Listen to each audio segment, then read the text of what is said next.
देख सकते हैं अभी हम एक छोटा सा टॉपिक लिए हैं संरेख बिंदु के बारे में, और जिसे इंग्लिश में बोला जाता है कोलिनियर पॉइंट। अब संरेख बिंदु किसे कहते हैं थोड़ा आप समझिएगा। इसका डिफिनेशन होता है कि 3 या 3 से 3 और more than 3 point lies on straight line is called collinear point. मतलब 3 या 3 से अधिक बिंदु जो एक सरल रेखा पर हो उसे हम संरेख बिंदु कहते हैं। तो आप समझिएगा, जैसे बिंदु ए है और बिंदु बी है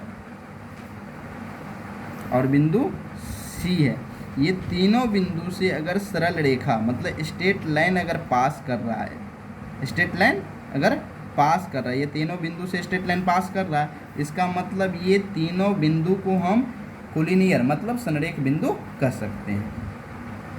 अगर आप लोग को समझ में आया हो तो ठीक है, नहीं तो कोई दिक्कत नहीं है। अगर दिक्कत हो तो आप कमेंट कर सकते हैं, या इसका डिफिनेशन ये होगा 3 और मोर देन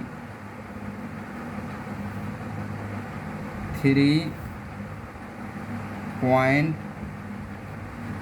लाइज ऑन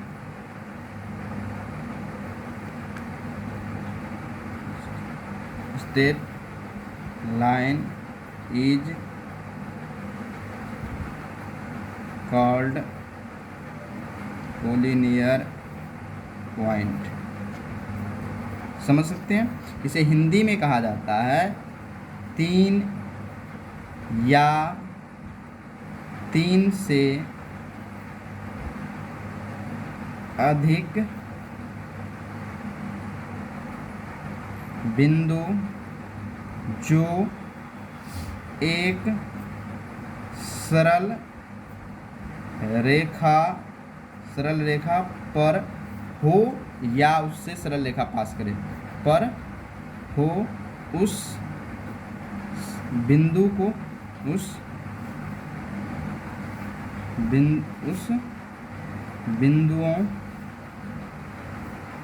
बिंदुओं को संरेख बिंदु कहते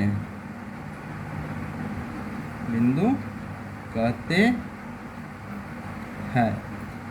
हालांकि आप समझ गए होंगे कि जैसे संरेख बिंदु का मतलब हुआ, जैसे एक बिंदु यहाँ से आप फिर से देख लीजिए, जैसे ए बी सी, कम से कम 3 बिंदु होना चाहिए या 3 से अधिक बिंदु, और ये तीनों बिंदु से अगर स्ट्रेट लाइन पास करता हो, सरल रेखा पास करे, तब ये तीनों बिंदु को हम क्या कह सकते हैं, संरेख बिंदु कह सकते हैं, मतलब कोलिनियर पॉइंट कह सकते हैं। अगर ये तीनों बिंदु से सरल रेखा मतलब स्ट्रेट लाइन पास न करे तो उस तीनों बिंदु को हम संरेख बिंदु या कोलिनियर पॉइंट नहीं कहेंगे। जैसे हम अगला वीडियो में डालेंगे नॉन कोलिनियर पॉइंट के बारे में। और एक चीज़ ध्यान रखिएगा, नोट में लिखिएगा, नोट में लिख लीजिएगा या ध्यान रखिएगा कि संरेख बिंदु से केवल स्ट्रेट लाइन ही पास होता है। मतलब संरेख बिंदु को अगर मिला देंगे तो स्ट्रेट लाइन बनाएगा। संरेख बिंदु क्या मेक करता है, स्ट्रेट लाइन। यहाँ पर लिख लीजिएगा collinear point make straight line. याद रखिएगा कि कोलिनियर पॉइंट को अगर मिला देते हैं तो क्या बनाएगा, स्ट्रेट लाइन बनाएगा, और नॉन कोलिनियर पॉइंट को मिलाने से क्या बनेगा वहाँ पर हम बता देंगे। ठीक है, थैंक यू।